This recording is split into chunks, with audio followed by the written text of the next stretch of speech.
నేనేదో BRS party అభ్యర్థిగా అమ్మాయిని ప్రకటించిన తర్వాత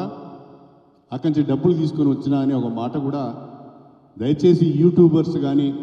మా ప్రింట్ మీడియా మిత్రులు కానీ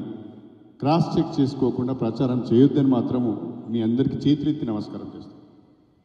నేను ఇవాళ ఛాలెంజ్ చేస్తున్నా, ఇప్పటికీ కూడా మీ దగ్గర సమాచారం ఉంటే ఒక కేసీఆర్, ఒక కేటీఆర్, ఒక హరీష్ రావు ఎవరైనా బయటికి వచ్చి పలానా రోజున శ్రీహరి గారికి డబ్బులు ఇచ్చినామంటే ఈ రోజునే మా అభ్యర్థిత్వాన్ని విరమించుకోవడానికి కూడా నేను సిద్ధంగా ఉన్నా. ఎందుకంటే నైతిక